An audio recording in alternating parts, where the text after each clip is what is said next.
Yes, do you actually look at the recorded lecture? Yeah, usually before the exams, it's very useful for us.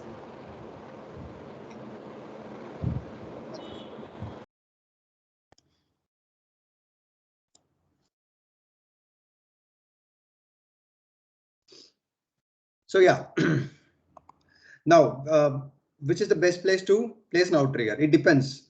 Many of the combinations work. I mean, many of the options work, and sometimes combinations also. You place two number of outriggers or three numbers, or you change the variation, and then you see what's the deflection, right? Drift. I mean, how much is your deflection reduced? How much is your drift? Drift is nothing but a story to story difference. Right, we can call it lateral deflection or lateral drift, both terminologies you can use, but let's stick to basics. It's lateral deflection basically. We want to have it within the limits. Now all these options, option B, C, D, E, F could give you results within the limits. So again, it's up to you to choose. As we saw, and it depends on other functionalities. And if you're making something too stiff, what happens is when stiffness increases, the amount of force it attracts also increases a lot. Right, that's this concept. When stiffness is more, that particular member will be taking in a lot of force, among how much ever force that comes in, the total force, right? So if you're making the entire building stiff and adding more weight or like dead load to it, we saw earthquake forces are resultant of the sheer weight of the building itself, right? It's the ground shaking, and the component of the force that will be transferred as earthquake forces depends on the weight of the structure. Ranges from 5% to 25-30% of the weight of the structure that comes as a lateral force. So the more heavier, the more bulkier, the more stiffer the building is, it attracts a lot of lateral forces. When we're talking about earthquake, right? So that it's now its own very weight doesn't become an advantage, right? So you need not make it as stiff as possible, but somewhere within the limit. There are codal limits for lateral deflection. So our approximate number is h by 500. You should not go beyond h by 500. Like you take a height of the building, if it's like 50-meter building and you divide it by 500, and you will get like I think 10 mm. No, 100 mm, right? So 50-meter building divided by 500 in terms of mm, you convert into an mm. I think it's 100 mm, right? So 100 mm is your maximum allowed deflection at the top of the building. Now you try different options in your analysis, in your building model. You use sophisticated softwares and all that, and it gives you a value of like 20 mm. Now that's like too much stiff, right? And if there's another structural system that you want to try, for example, the first case without an outrigger, without a belt truss, which is placed on top, something, it just relies on the central core and the outermost periphery columns, and nothing is connected using a very stiff element. Now it gives you a lateral deflection of say 200 mm. That's too much beyond limit. We don't want that, because that means what happens is, yes, of course, there's something happening. It's too much deflecting. So things which are going to deflect so much are going to extend so much and going to break at some time. Second thing is, for a tall building, when it's like you have the entire gravitational force coming down, right? Now when it's deflecting, again, the entire gravitational force component, it's kind of eccentric right now. So you imagine a straight line from the building base right through the geometric center, and there's a line. Now you look at the weight of this portion which has deflected so much, and that gravitational weight will be eccentric to that particular line. Right, so that we call it as P delta effect.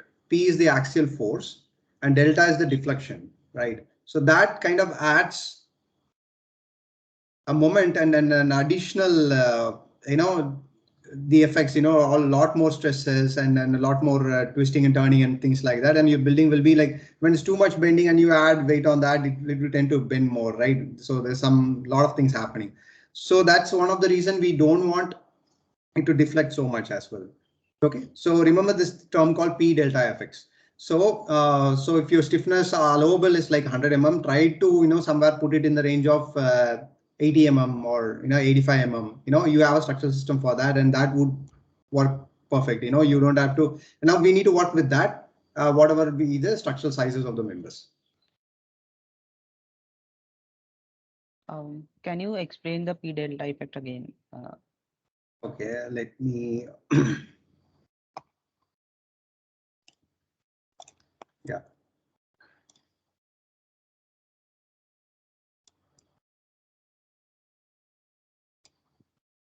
See, suppose this is your tall building. Imagine as a single linear element. Now I'm going to, there's a lateral force, there's fixity over there. I need to draw something that looks like it's bending, right? Let me see.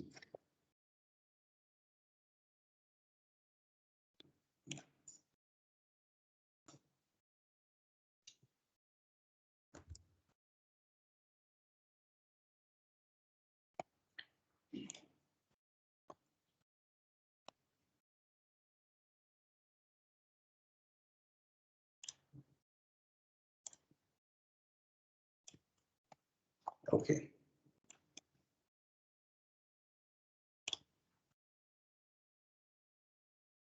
Okay, suppose this is the fixed ground and you have a building.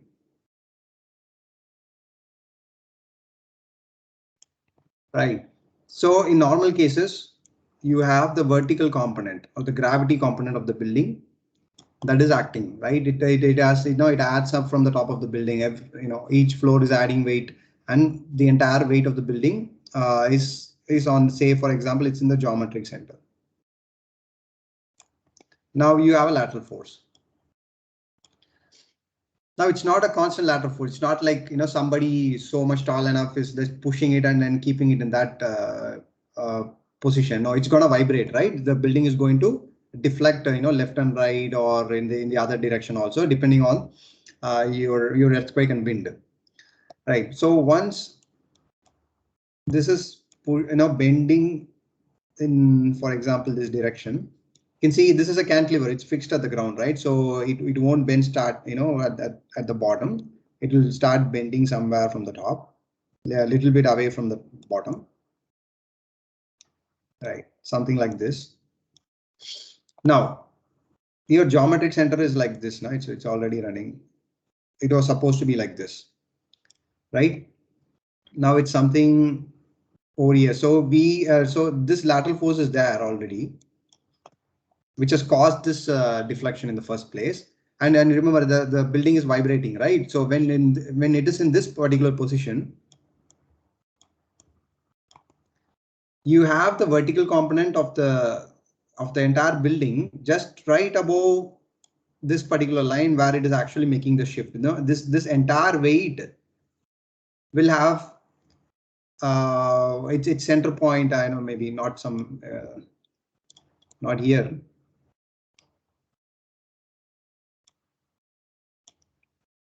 Okay, somewhere over here. Now there's an eccentricity. Okay, and this deflection, how much ever it has gone, that's called delta. And now there's a moment component called your axial force into your deflection, which was not existent before it starts deflecting because of wind or earthquake forces. Now this additional moment component on the entire structure needs to be worked out. Now, moment is it's going to be higher when your deflection is going to be higher given a constant axial value or the constant gravity load, which is represented by P. So that's when I say the axial load, P of the structure is like it's there, it's given, it's not going to increase, right? We assume that component to be constant. Now, depending on the deflection, if your deflection is too much, your moment will be too much, and all your entire structure needs to be checked and designed for that, which could, lead to bulkier or heavier sections you need to place if your building is deflecting more. Okay, that analysis is called P delta analysis.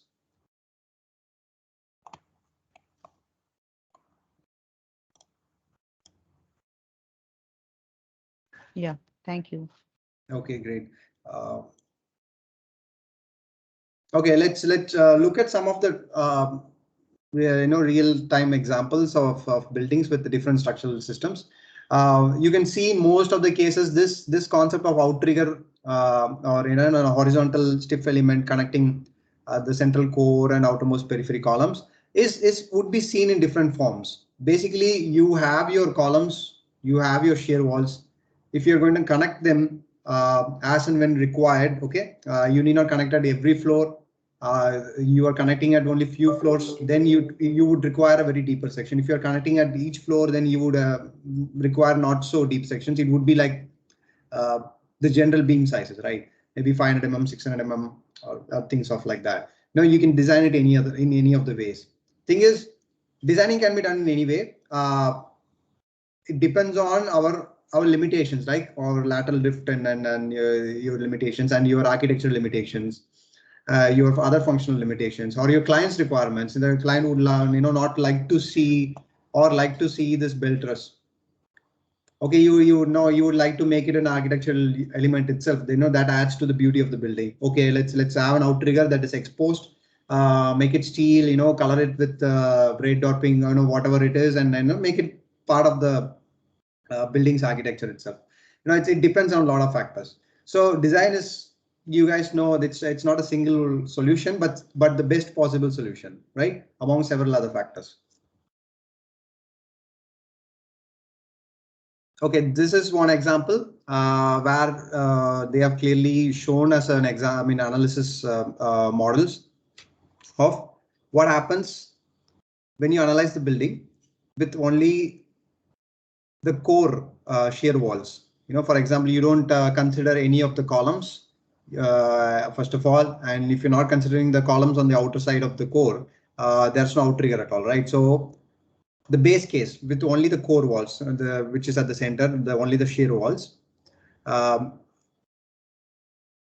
What could be the maximum deflection? Okay, so visually it's something like this. This is an visual representation, but not too much. But a building could be actually deflecting, anywhere between, I think Burj Khalifa deflects around 1 to 2 meters on a daily basis because of the wind itself. Imagine someone living on the penthouse of Burj Khalifa, they would be, experiencing that deflection. Yeah, and I think residential units are not usually given at the top of a building of such a high scale, because it would be nauseating. You would not be able to live. It's like, being in a ship and it just keeps on, like tumbling. So I think some of the, radio or television antennas would be leased out on the top, or you would again put your functional, other functional items, something related to mechanical or something related to lift. Those items, they would place it on the top. So most of the residential units will be at the bottom. Of course, you don't want a building sickness for the residents. Maybe some commercial units on the top. So it depends. Even Burj Khalifa, like on a daily basis, it keeps on deflecting at the top. Not only at the top, it's a gradual variation, right? And you experience so much in the top. So look at this model, the second model, where they have the core and perimeter frame alone. They are not involving any belt trusses or an outrigger, right?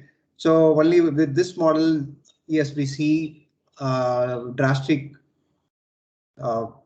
reduction in the lateral deflection, right? That they represent in terms of L by a ratio again, right? So this some number you need to just keep in mind. It's not very important, but the concept is important. Now you put a belt truss, and instead of a truss, they are making it a belt wall. They're making the entire element into an like a concrete wall, like an element, which adds stiffness, right? And there's a roof outrigger also, right? So with this, you get a much more reduced deflection, and maybe this is what their final solution is. They would like to go for this. And you can see there's something called period, right? It is nothing but the time period of the building for which it takes to complete one vibration, like from point A to point B, again to point A. It kind of takes this many seconds. So the approximate number is 0.1 times the number of stories. If you have a 100-story building, it kind of takes 10 seconds, approximate frequency, approximate time period. So 10 seconds is what it takes for a building from going from point A, the one outermost deflection point, to the other side and coming back to it, right? So that's the time period. So when you make a building stiffer, the time period reduces. So from 12 seconds, this particular building has come down to 10 seconds, and you make it more stiffer, it comes to 8.5 seconds. The idea is you need to bring the building back to its original point when given an initial vibration, right? So your seismicity, like your earthquake comes, I think it comes for a few seconds, maybe probably 10 seconds, 20 seconds, or something, not more than a minute, right? The major part of the earthquake.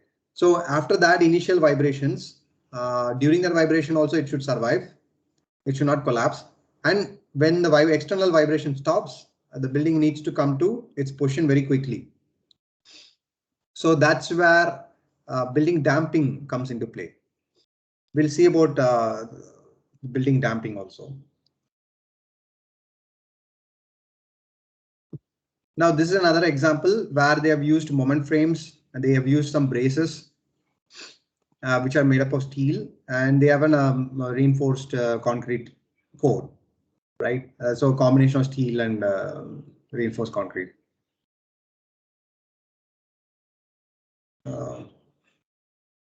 Okay, so this is an example from Mumbai. This project was done by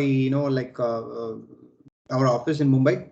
Now I did not work on it so much. I worked on it very little during the completion of the project. It was primarily done before itself. This is 76 stories tall, plus the crown part of it adds to the height. You in the right, like bottom right side, you can see how a typical floor plate looks like. All these are structural walls, right? And there are some mega columns, right? And usually these are connected. All these walls will be connected by something called link beams.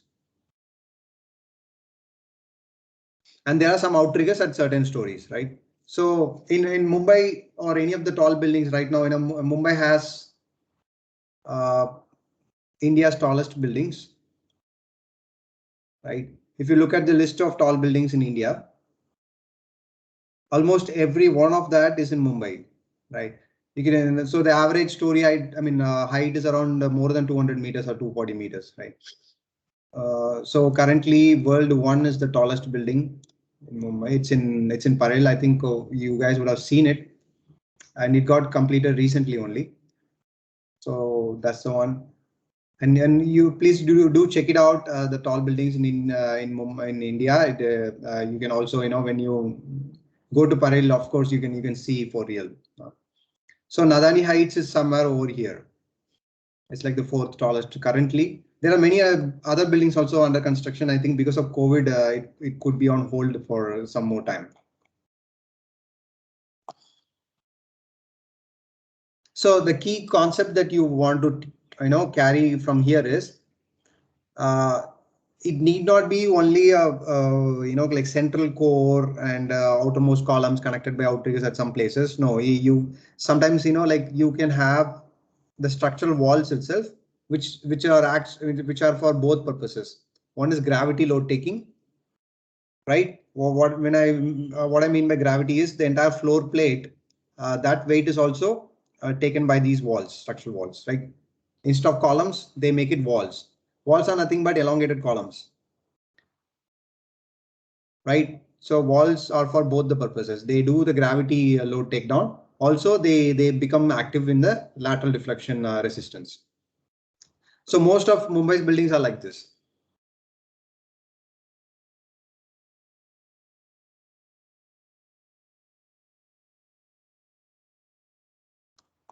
So this is another example.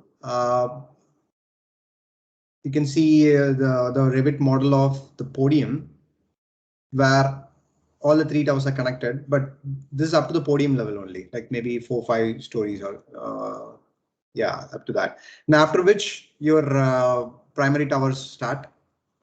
And this is like they are having central cores and outermost columns, and they would be connected at certain levels, or they would be connected at every level with with a beam that could be not very deep.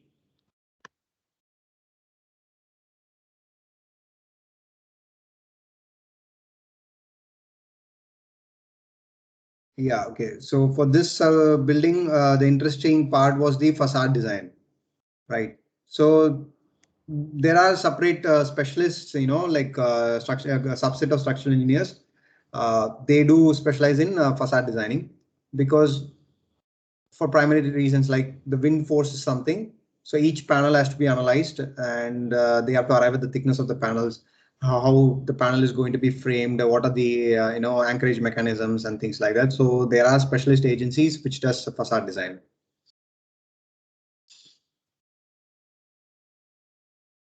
Okay, this is an example of a temple at Vrindavan, Mathura, right? You can see there's a central core that is rising above, and there are some periphery columns which are slanting, sloping, and you got a thick, like you have a very strong base at the bottom. Right? Now, this particular project site, I tried to visit, and I saw the foundation concreting is only going on. Of course, a huge raft concreting it needs to be done.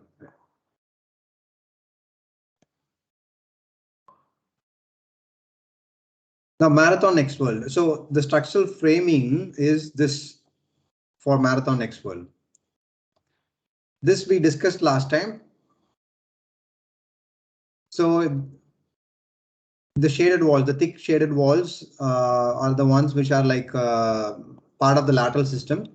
The other thin shaded walls, you take the other walls which are also can be shaded. These are primarily the gravity walls. Like they act as an elongated column. They take care of the gravity loads. And the thicker walls are for lateral, especially. They also do take the gravity load, but they're specially designed for lateral resistance. And you can see the dots. The dotted line are called as link beams. Right? They're connecting one wall to the other. You can see 600 mm deep link beams, right? And the width of the beams will be matching the wall thickness.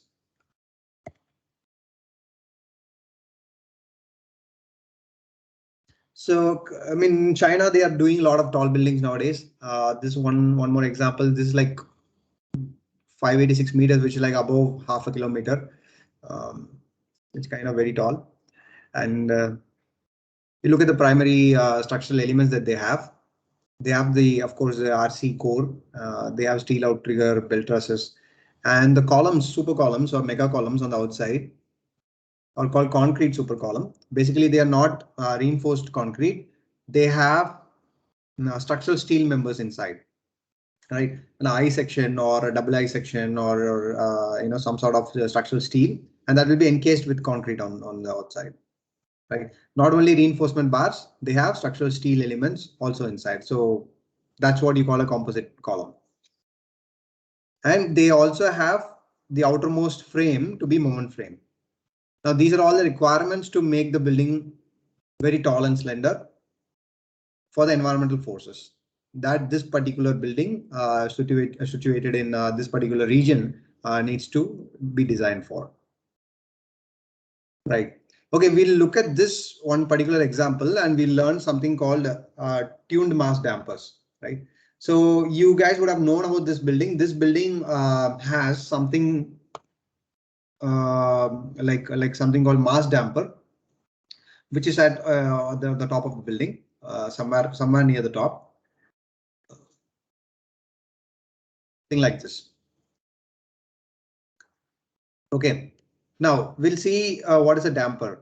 So damper is something like when a component or building is undergoing vibration, the friction or the energy that brings the vibration back to its position is called a damper, right? Yeah, first thing is your environment could be a damper.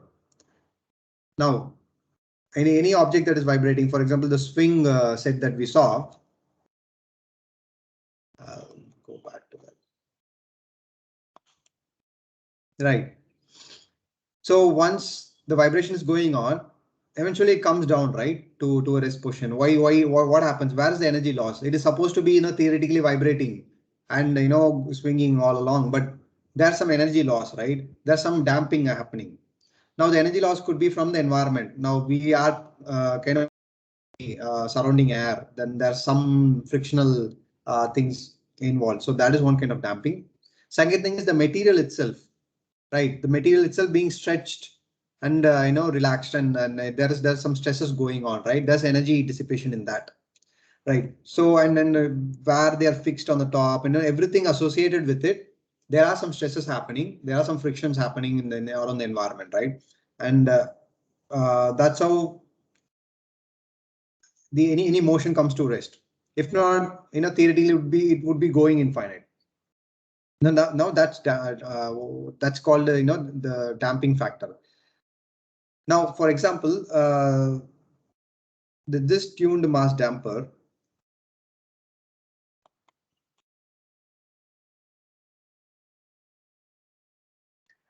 Okay, before we go to this, you guys, in automobiles we have something called shock absorbers, right? Because what it does, it has some fluid in it and there's some element moving inside, and the fluid offers resistance to the movement, and it quickly comes to rest. It cannot move because it cannot pierce through the fluid as many times as it can. So that's a way of damping. That's a mechanical damper, right? So here what happens is, now forget the word tuned, we will look at mass damper. So there's a mass element which is a heavy object. This particular sphere is around 600 or 660 tons in weight. It's made up of cast iron, right? Now this mass is being attached to the entire building. Now your external force is acting on the building, right? Now this particular building or the structure would be deflecting due to inertial effects, right? Which this mass damper mass is this, it's in rest position. So when the surrounding building moves, this tries to be in the rest position, right? It is not yet activated.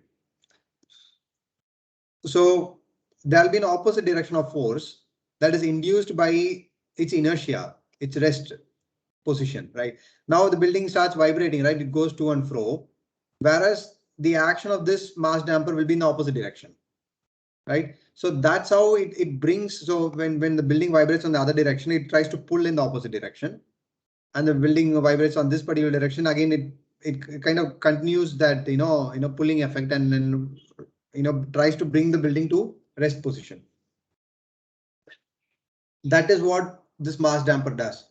And the word tuned mass damper is, suppose you are having the length of the attached damper varying, right? It could be placed somewhere at the bottom, or it could be placed somewhere very close to the top, right? And so that frequency at which this tuned mass damper is going to respond should be matching with the frequency of the structure. So when we do that by varying the length at which it is suspended, or the kind of anchorage that we give to the main structure, and we make it in tune, in alignment, both the frequencies are in tune, then we call it tuned mass damper, and that's when it acts perfectly.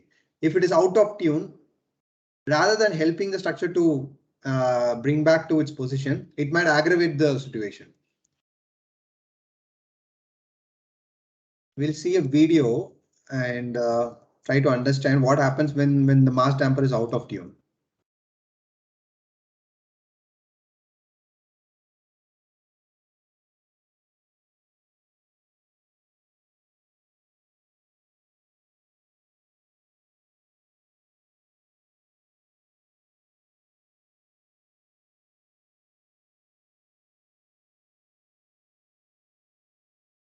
Let me share with sound. Okay.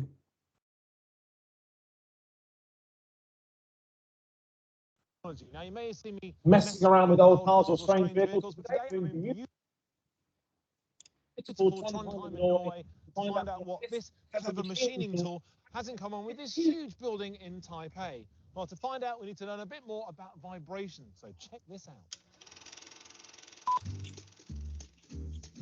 vibration is Taiwan.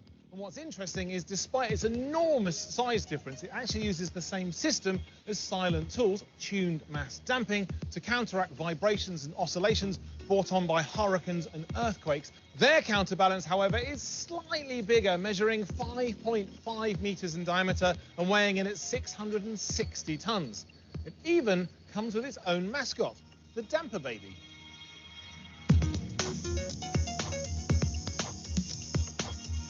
Wouldn't it be cool to make a model to see exactly how tuned mass damping works? Well, I thought so, so I got my friends here at Sandvik Coromant to build one.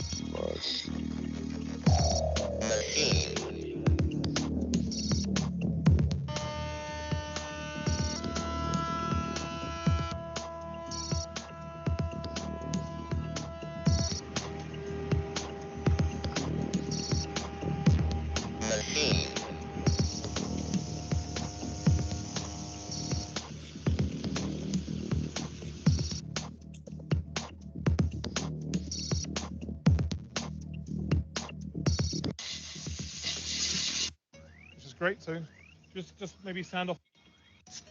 There you go, very good. Yeah.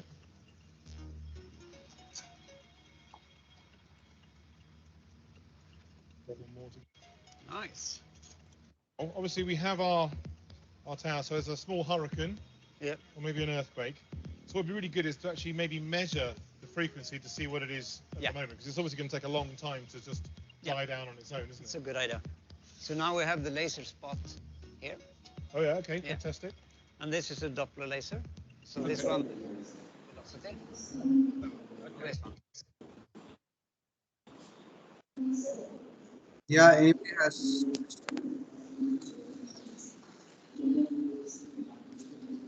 Hello. Yeah, Vikram has joined in. Hello, Vikram. Hello. Yeah, Vikram. Hello, Kumar. Yes, Vikram, I can hear you. You have joined the class. Kumar, I'm in a COA conference meeting. Is it something urgent? No, I don't Hello? know. I don't know about the meeting. We have a regular class going on. I know, but I got a call, so I was wondering whether I'm required over here. Sorry, I don't know how that happened. No, it's okay. Okay, I'll leave.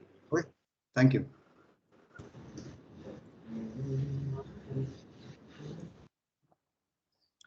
Okay.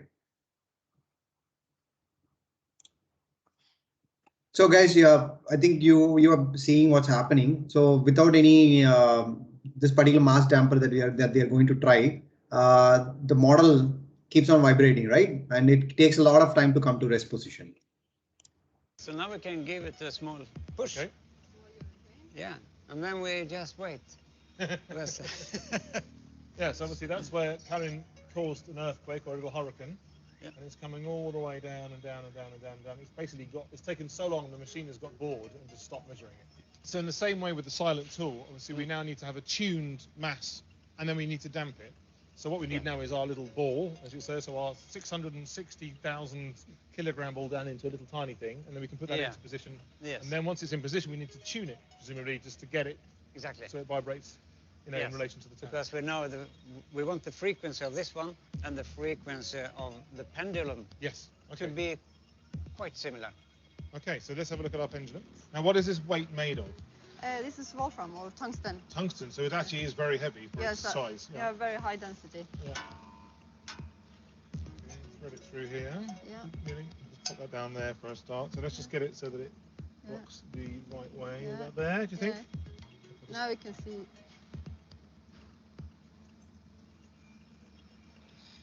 Okay, so it's got quite a fast sort of return. Yeah. So now if we lower that down, I can change the frequency of the ball.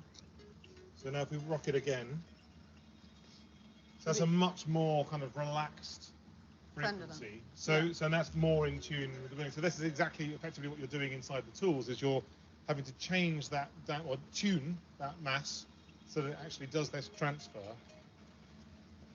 Like that. I think that's quite okay. Yeah, oh, that's really interesting. So you can see the energy from the tower been transferred into the pendulum, but then actually transferred back out again. Yeah. Excellent. So now the next thing is we need to damp this somehow. So obviously in the silent tools, we use a special liquid, like a viscous liquid, to do that. Yes. So presumably we can do this the same sort of way. So here's Our magic fluid, some oil we can use to get some damping into the system. probably completely top secret.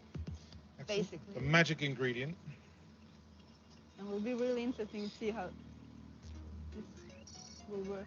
And give it another earthquake, maybe? Oh, please, yes. One of your finest earthquakes. Oh, Look wow. at that. Do that again. So now in a car, obviously the trick with the suspension is basically kind of 1.5 bounces. And just to do that again, you've got kind of 1.5 bounces. Yeah. Look at that. That's amazing.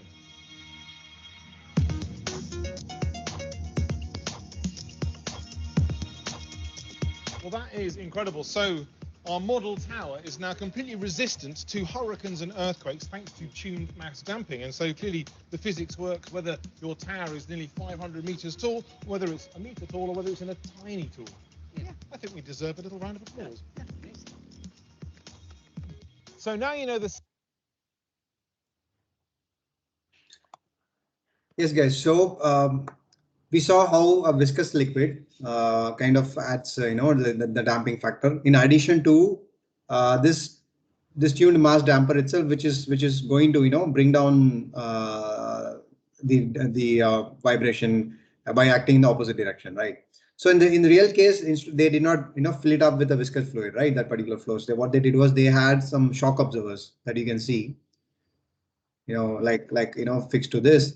And that kind of added the dampness, right, for this building. I'd like to show you one more video.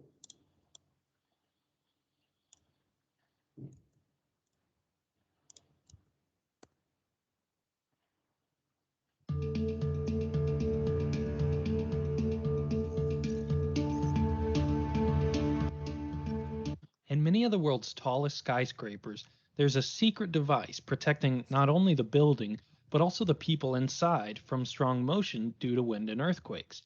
Did you know you can tune a skyscraper? Tune mass dampers. A guitar string and a skyscraper have in common. Sometimes to the detriment. Wind can induce oscillation in a building, just like a tie-down strap on a vehicle. A strong earthquake can also excite the building's resonant frequency, just like plucking a guitar string. In most cases, the movement's not enough to threaten the safety of the building itself, but that amount of movement can be profoundly uncomfortable to its occupants. Most of us hold an intrinsic belief that buildings should not move. We don't even think about it. For our entire lives, Wednesdays come after Thursday, the sun has risen in the east, and our domiciles and dwellings have remained static beneath our feet. So the shaking is literal. It may not be enough to harm the building's structure, but it's certainly enough to cause a 1%er on the top floor to lose his caviar from public view. That changed in 2004 when the Taipei 101 tower finished construction in Taiwan. Rather than hide the world's largest spherical tuned mass damper, the building's designers chose to open it to the public. Taipei 101's TMD has become a draw for tourists and even has its own mascot, in a skyscraper. I can pull the cart back and give the building a bump, which excites its resonant frequency just like an earthquake or a strong wind event. The benefit here is that I can do it in a somewhat repeatable fashion so we can evaluate the effectiveness of the damper. For the TMD, the damping comes from the tension of the screw, which is acting as the hinge. I can tighten the screw to increase the damping. The tuning comes from moving this mass up or down on the pendulum shaft. This changes the frequency of the pendulum just like a metronome, which can be tuned to the resonant frequency of the building. I have an accelerometer on top of the building so we can measure its movements, and this is hooked to an Arduino, which is sending the data to my laptop. There's more in the description below if you're curious about the data collection. If I lock the pendulum and set the building swaying, we can get a sense of how it would perform with only the building's own natural damping. Plotting the acceleration response, we can see that the model experienced a maximum amplitude of about 4 meters per square second, or half a G, with a period of 0.6 seconds. Frequency is the inverse of period, so we can get the building's fundamental frequency, 1.7 hertz.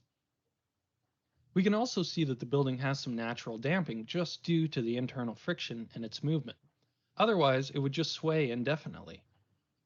We can estimate the model's natural damping ratio using the logarithmic decrement. I get a damping ratio of 0. Damping ratio to draw is how quickly the amplitude decays in an oscillating system. Systems with a damping ratio greater than 1 are said to be overdamped because the system returns to exactly 1. If the system situation's frequency of the building, we can introduce the pendulum damper. You may remember from your physics classes that a pendulum's frequency depends on its length. For a frequency of around 1.7 hertz, my pendulum needs to be approximately 3.5 inches long. Now let's try the exact same experiment with the pendulum able to swing freely. The kinetic energy of the building does get transferred to the pendulum at first, but because there's no damping, the pendulum transfers the energy right back into the building.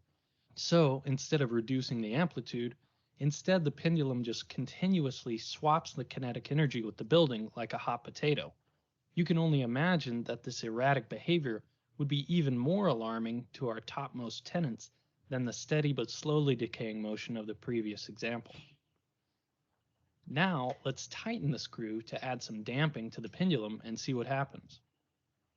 Even without looking at the data, you can see a remarkable difference in performance. Looking at the plot of acceleration response, we can see that the peak acceleration was about 3.5 meters per square second, so a reduction of only about 12%. But the big difference is how quickly the motion decays. At the beginning, when the pendulum is swinging, I calculated a damping ratio of over 0.6. That's about 6 times more damping than without the TMD. Once the pendulum stops swinging, the rest of the swing follows the approximate natural damping ratio of the building itself, as expected. But the majority of the kinetic energy has already been dissipated by the damper, so the amplitude is much lower. Here's a slow speed side by side so you can really compare the two.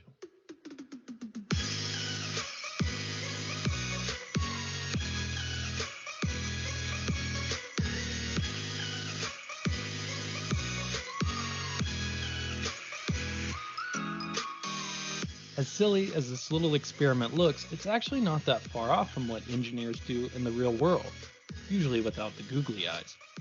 The design phase for just about every major building includes some physical scale model tests.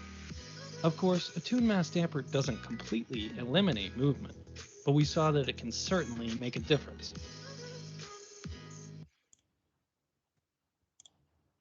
Yes. So we understood two things. First thing is this mass needs to be tuned. Now it depends on the length of the suspension and the mass of the element itself. I think it would be around 5 to 10% of the entire building weight. Okay, that's one thing. Second thing is we need to have dampness. By the way it is attached to the surrounding building, how are we providing the damper? Now when both are in place only, this tuned mass damper works to bring down the building to rest as soon as possible. There are a couple of other examples, mostly these things only. So tall building is you take care of the gravity framing and you take care of the lateral resistance by a combination of several methods. You can see in this particular example, they have an outrigger truss,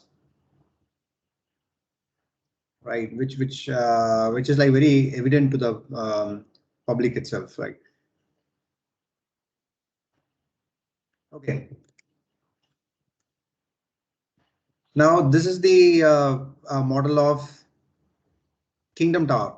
Now this is the current tallest building under construction, which is about 1 kilometer tall. The first building to cross this mark of 1 kilometer height, right? So you can look at the functionalities, how they have divided. They have the office, hotel, apartment, residential in the bottoms, and they do have a penthouse at the top, right? And this top spire is kind of, I think, 20-25% of the entire building height, and I think nobody is residing in that. Now, this is what the structural system is. It starts with a very thick, broad base, and you have all of them are like the walls. like all are structural walls. There are no columns because everything else is a wall. And all the walls which are there, they are kind of having connected, right? Instead of outriggers, they have something called link beams. There's no column transfer in the sense, sometimes a column could be carrying a lot of load or weight from the top, and it could deposit its load on a very, on an outrigger or a deep beam or something like that. Then it gets transferred internally. So there's no column transfer such a way. And all your floors are like a single plate, of uniform thickness. So that's what we call flat plate floors. And there are no spandrel beams in the sense, no, there are no peripheral beams. Like you can see on the left side of the screen, like you have walls, and walls are internally connected by link beams, but there is no periphery beams connecting the walls. Those are called spandrel beams. Sometimes the spandrel beams could be required. Why? First thing is they bring down the deflection of the cantilever portion. Second thing is they might add stiffness to the entire building, right? So in this particular case, they did not. So basically, if you look at it, it's interesting to know this is like a load bearing structure. What do you mean by load bearing structure and a framed structure? Load bearing structure is like built out of walls only, right? And your wall is the one that bears the load. Now here it's something similar because everything is now it's a wall. It becomes like a load bearing. It not only does the load bearing of the gravity elements, it does lateral resistance also by the way it is framed. Now in order to achieve this, let's quickly, like we are at 3:10. Let's discuss for 10 more minutes on the construction difficulties of building something, very tall for large span. Especially, tall buildings have this particular thing of if you're building a concrete building, like this is a tall building, of course, the tallest, and it's made up of concrete, reinforced concrete, right? Now, how do you transport, the concrete to that top height, to wherever it has to go? Right, that's a very difficult task. Now you need to have heavy duty pumps, which lot of pressure and power at the bottom, and you transfer it to our maximum height it can. It's not a like transferring water. It's like you are transferring liquid metal, right? It has stones and it has aggregates. It's concrete that you are transferring. So there are difficulties with that. You need to transfer the concrete to the top. You can go up to a maximum height. Now what they can do is again cast, like mixed concrete over there somewhere in the top and again do a pump over there and go. So these are something that we need to look and take care of. There'll be tower cranes which can carry the concrete and also deposit. That is one difficulty. You look at the grade of the concrete, right? So typically our normal buildings would be like M20, M30 grade of concrete, right? That's the strength. Or M35, 40. So tall buildings would be highly demanding. You have the concrete strength to be, M80, M70, M90, M100 of those ranges. You can see here the raft portion, the building foundation, big raft. Now we'll discuss about the foundations also in later lectures. Now that raft is of M60 grade. And you have some portions of the tower to be of M85 grade. Then it reduces to 75. And the top is of 65 grade, and your reinforcement strength is also varying. When you have so much congestion of reinforcement, how do you connect the reinforcement, to the next one? Reinforcement rods comes in limited length only. It's about 12 meters. So you need to connect to the other member, and we use something called couplers. You might ask, how else would you connect? There is this theory of lap length, right? You have a certain length of the reinforcement rod, and there's an adjacent reinforcement rod which will be lapped or there for a certain distance, and then it will start raising above. Like just place the two rebars close enough, on touching each other for a certain amount of distance, beyond which it goes on its own. That's how the continuity is established, right? But here, if you are making another vertical member close to the bottom vertical member, it is going to be congested while concreting, right? So in order to avoid that, they are using something called mechanical couplers. And the other reinforcement comes and gets like screwed inside this particular coupler, and that's how the connectivity is established. So these are some challenges, and of course again for this particular tower also wind tunnel testing has been done with the different models. There are differences in the model making, the way the stiffness of the model is changed, the scaling of the model is changed, and they do testing in different, because it's first of a kind. You need to do testing in all possible ways.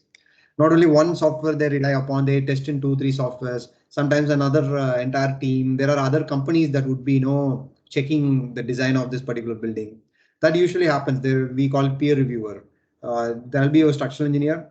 There could be another structural engineer, which is an equally competent company, which would be checking the design of your primary structural designer. Would be value engineering. Add some more additions to how it can be done. If there's something wrong, we need to take care of. So these are the design aspects of that, and of course they do a modeling analysis and look at the time period of the entire structure, how it's vibrating,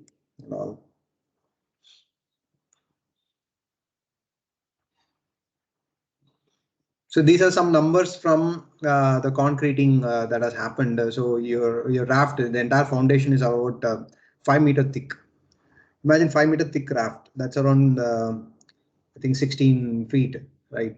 So the raft thickness is 16 feet, and so much concreting is being poured. And below the raft, we have 270 numbers of pile shafts, and the diameters of the piles are given 1.5 meter and 1.8 meter. So all these piles are below the raft, on top of which the raft is sitting, which is like 5 meter thick, and that forms the foundation of Kingdom Tower. There's something called settlement and differential settlement, right? So your raft needs to be uniform. If it's one portion of the raft is settling down because of the surrounding concrete properties, a little bit more, or there is a heavy weight on the top on that side of the raft, and you have stresses which are higher on that side of the raft, and it could deflect a little bit more than compared to the other portion of the raft. But we don't want to do that, right? We don't want a raft to be deflecting in different proportions, because it's going to create a lot of additional stresses, and it's going to break and crack somewhere. So your differential settlement, the maximum difference between the settling points or the deflection points in the raft in the foundation, they had a goal of 25 mm. It should not be more than that, and that's how you make the design itself. This is a picture from the raft concreting that was going on. You look at, because it's at the foundation level, so it's easy to pour the concrete. But of course, this is itself a very challenging task. What happens when you pour this much volume of concrete? How much is the volume? So you multiply 3,200 square meter into 5 meter. You get the volume. So for that volume, the concrete placement itself is a big challenge by the heat that the concrete generates, right? So setting of cement is an exothermic reaction. So when it sets, it releases a certain amount of heat, and there's so much concrete being poured, and when it starts to set, there's so much heat generated. What happens? The concrete cracks because of its very own heat itself. Yes, the heat is so high, the concrete experiences thermal stresses because it is fixed in a place, right? It cannot expand and contract the internal concrete cannot expand as much as the external concrete can expand and cool down, right? There's difference in the rate of heat that is generated and the heat, at the rate at which it gets cooled down. So there are a lot of differential stresses that needs to be controlled. So what they do sometimes, you add ice to the concrete to bring down the temperature, or you do concreting in the night. When the surrounding temperature ambience is, it's less, and or you kind of only cover the entire raft portion and do air conditioning inside, with a huge circus tent or something like that. That has happened. So mass concreting, we call it in this example, raft concreting is we need to take care of the thermal things and also the logistics, right? We need so much concreting to be poured. It's a continuous thing. If you give enough time, it will be set, and there'll be a cold joint between the existing concrete and the new concrete that is poured. Cold joint, like it's not a monolithic construction. Now the previous concrete is already set, and you pour a new concrete, and at the interface, there is no monolithic connection. There's no bonding actually. So that and all we need to avoid. We need to continuously pour concrete. So logistics is a big challenge. So this is the Kingdom Towers raft that you can see that has been constructed, and they are starting the construction of the structural walls above.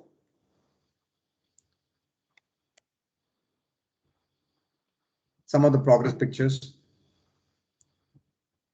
This formwork is called the jump form system. Like, you make a formwork, and after the concrete is cast, traditionally what we do, we remove the formwork and go to the next floor and reassemble it, right?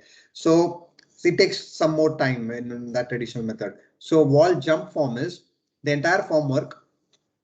What it does is they have hydraulic jacks, and when the concreting kind of like it's set and it regains, it gains certain amount of minimum strength. So they use hydraulic jacks and wall brackets. And wall brackets gets clamped to the concrete below, and you have your hydraulic jacks which moves the entire formwork above. Okay. It kind of pushes the entire formwork in all as it is as an assembled formwork above, and then it's fixed to the next level, and you can again start pouring the concrete. And after it's done, you detach and again use hydraulic jacks to move it up and go. So it kind of jumps right on its own system. That's what you call wall jump form system. Just a second.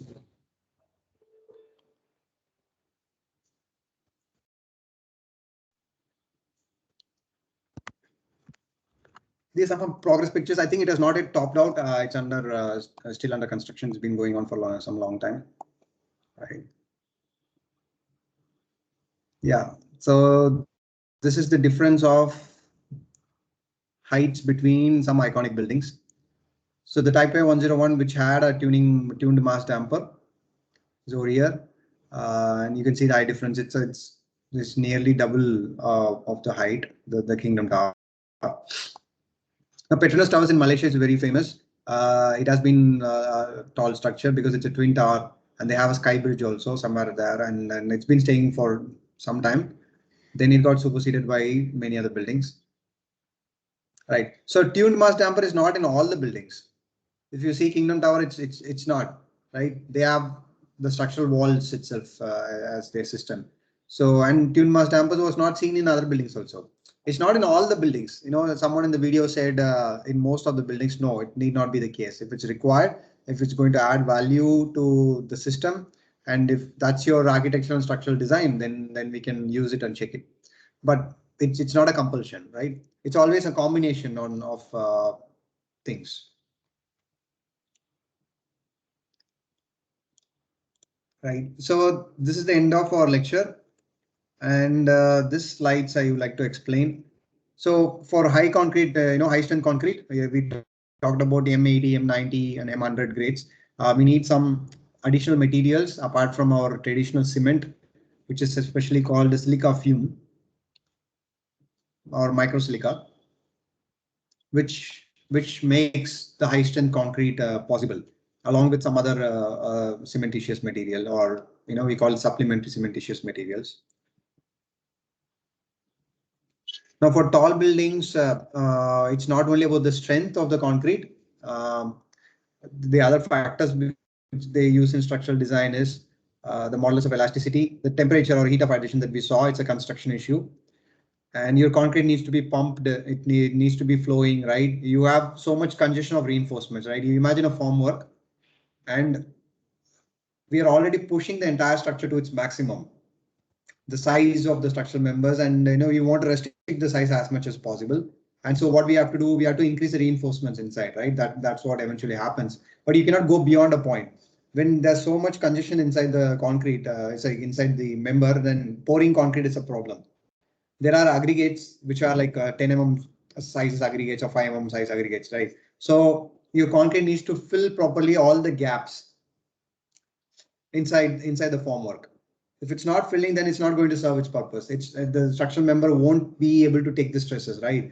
You're going to have, if there are gaps in the concrete, after you de-shutter it and you see some honeycombing and you see some voids inside the concrete, it is exposed to environmental effects and corrosion happens.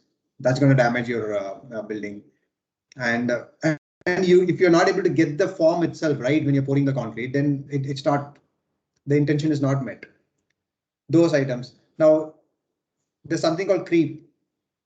Creep is when you have a sustained dead load, your deflection kind of increases too much after a certain time. It's a time dependent, like factor that's called creep. You have sustained dead load and you have a certain, there's something called initial deflection, like the building is constructed and it quickly, puts into function. There'll be an initial deflection because of all the weight that is put on a building. Imagine a floor slab, right? Because you have people moving in and you have your furniture and everything set up, that's an initial deflection.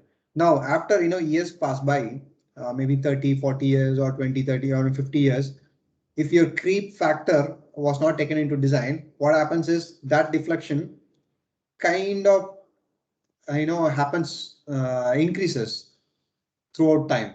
It's not similar, as same as the initial deflection. Your initial deflection is say 10 mm. Your creep deflection could be like additional 4, 5 mm or something of that range, which could happen slowly as time passes. So it's a time dependent factor based on the sustained load. Now, what is our sustained load in a building?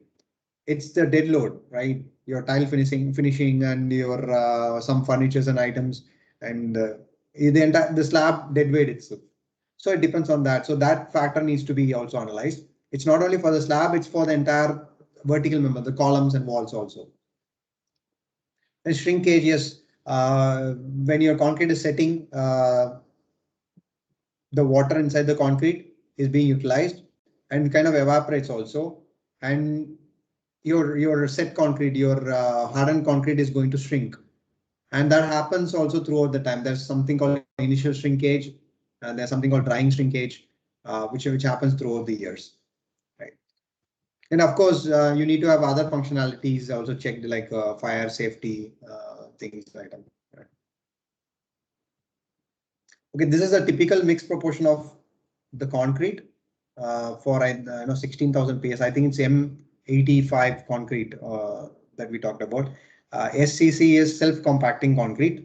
Like when you do concreting, you need to compact it, right? You have seen in buildings where they do take an element and then they kind of give some compaction kind of effect, or they have needle vibrators also to give compaction. So, but this concrete is designed in such a way that you don't need any compaction to be done. It automatically gets filled everywhere where it has to fill. So that's called self-compacting concrete. During compaction, all the excess voids and air bubbles also comes out, and concrete is put in place wherever it should be going. There's no gap, there's no air bubbles inside. So self-compacting concrete, concrete does that by itself. The design is so because it depends, and that comes from the microsilica, fly ash, these materials that is added. So this is a mixed proportion of all the chemicals, cement and other minerals that are added, right, to achieve this particular grade of concrete.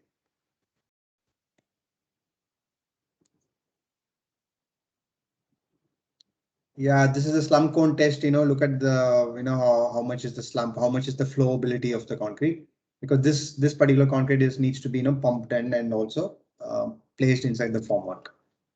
Right, so they check if the design and then you create a concrete and you check, okay, if it's good, it's flowing and the strength is also good, and now we can use it in real construction. Okay.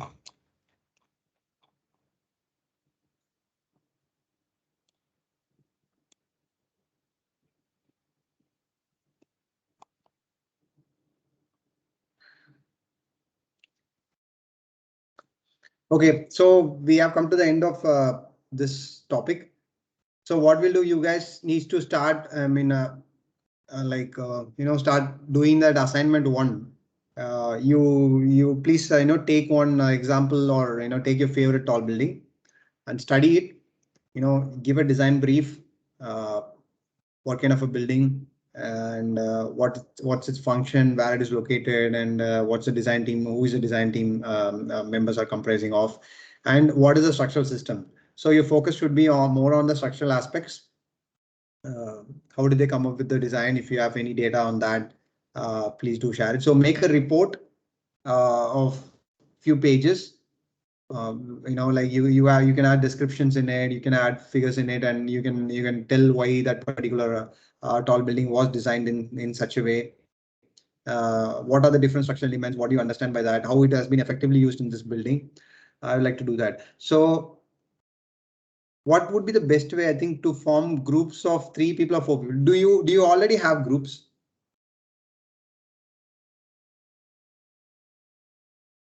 Yes, we are doing a similar assignment in technology as well. We are studying high-rise. Okay, how many people are in the group? 3. Okay, so that's perfect. You form the same group, please. And did you guys already choose a tall high-rise model, or something that you're going to work on? Yes. Okay, you have already chosen. So integrate this particular, that we have all particular topic that we talked about, all the structural aspects in that building that you have already decided, and give me a design basis report, right, from the same team itself. So let's go team wise, and you guys need to submit me that report by end of this month. Will that be okay? Yeah, I think it's okay. You have like 2 weeks. So I'm expecting a report of say, I don't know, like less than 7-8 pages. Okay. Or it could be, it's like you do the justice. How do you want to present? Excuse me. Excuse me, sorry. So you make your design basis report, and I think you understood whatever I'm trying to mean. So yeah, start working on it. And if you have any doubts, do let me know. You submit in a presentation format or a PDF format. A PDF would be fine, right? I get it. So I'll review it, and if possible, we'll take up some of the reports, and the same team or teams can present it to your friends. Like we can have that session also. If we have time later, we can do that. Okay. Okay, guys, you have any questions?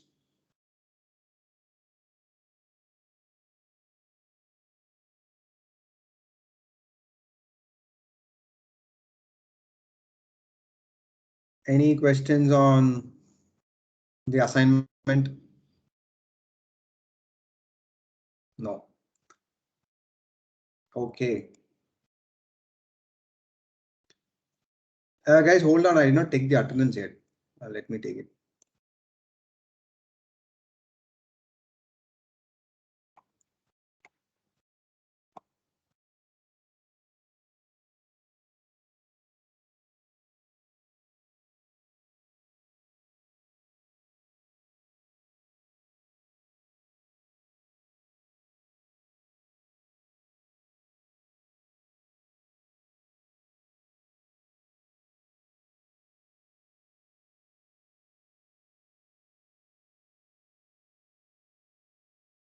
Okay, done.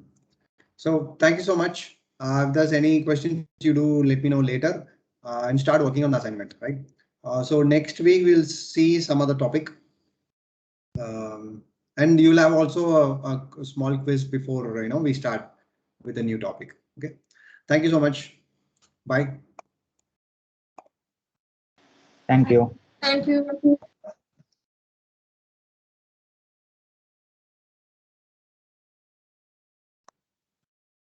Thank you.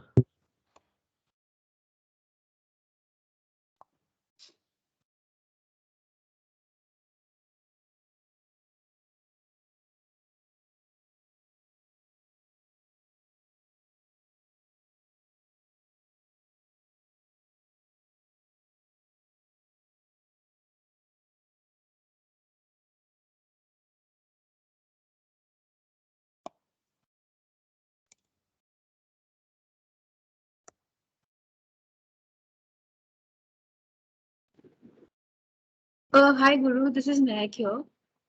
Yeah. So actually we have started analyzing our structure, Mhm. and our structure is WTC Bahrain, Okay. and we were kind of going through how the wind, since the entire structure is about capturing wind and harnessing into wind energy which can be utilized for the structure. We were trying to analyze how it is stabilized against the wind energy which it is trying to capture. So, but there Okay. are a few factors we aren't able to understand, like how to move ahead with analyzing or start analyzing those factors, like in terms of resonance, because there are turbines attached to the building and which are constantly moving. So, how should we begin to analyze those aspects of the structure? Like, where should we?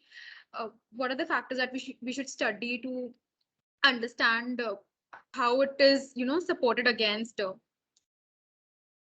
Okay, so the basic thing that we need to know is the frequency of your structure itself, right?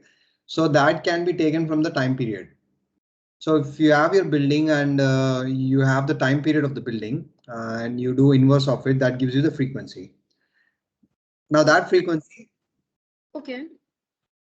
so that frequency should not match with the external frequency. So you need to take the wind data of that particular region. Mhm.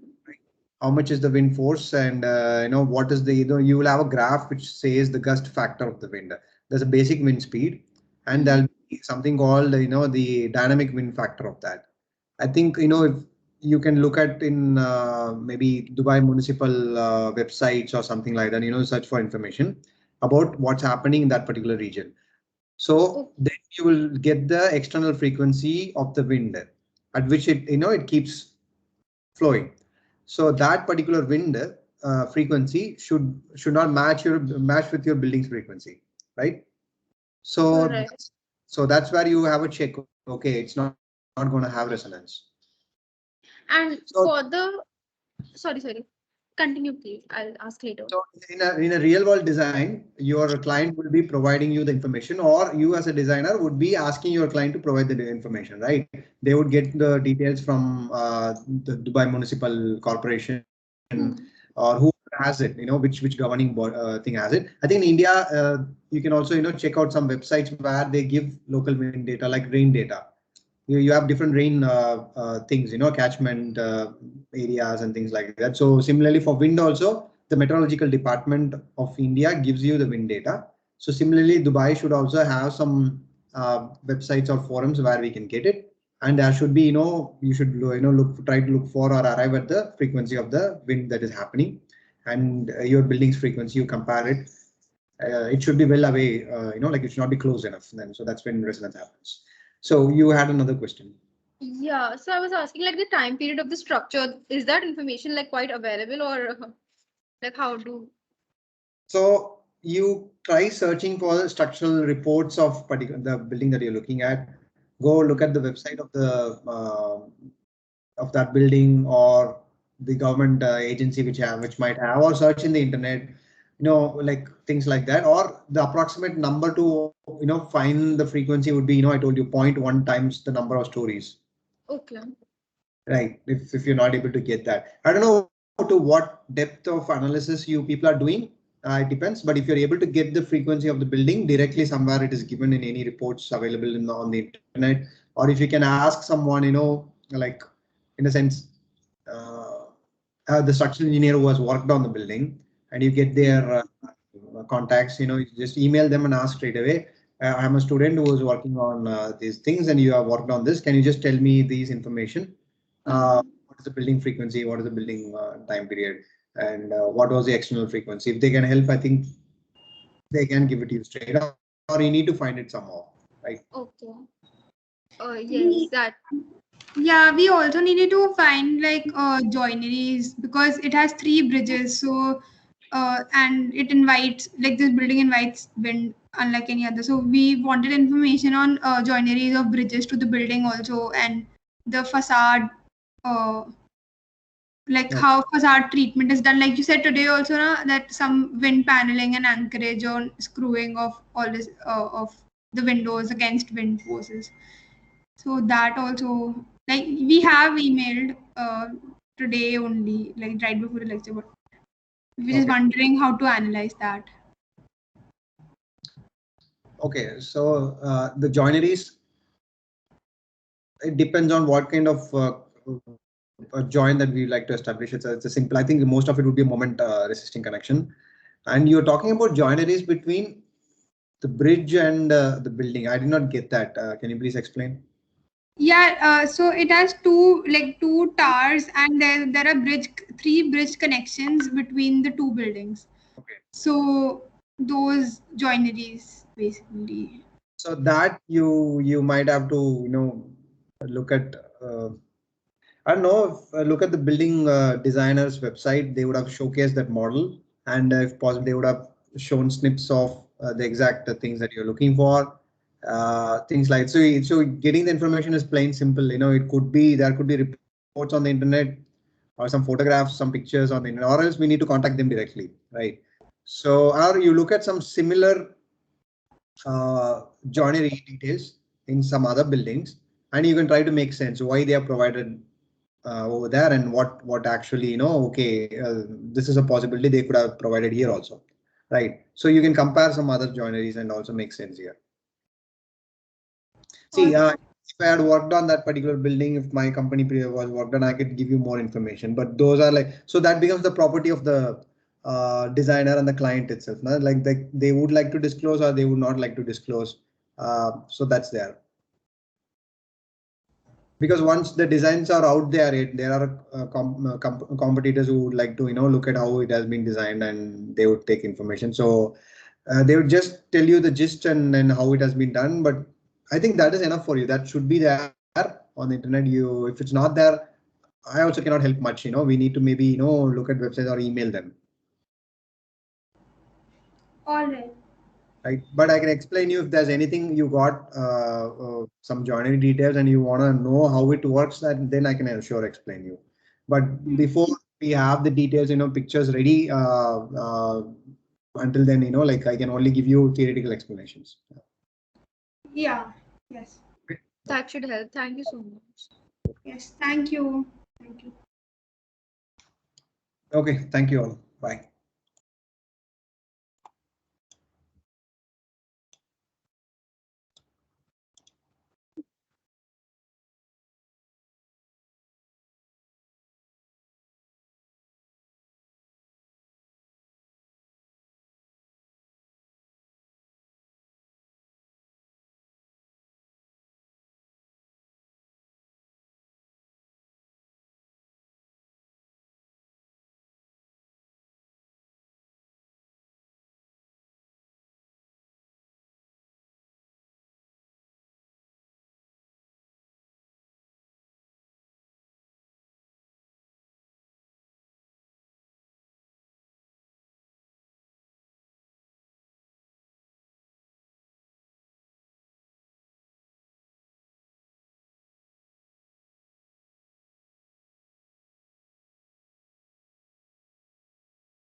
Good.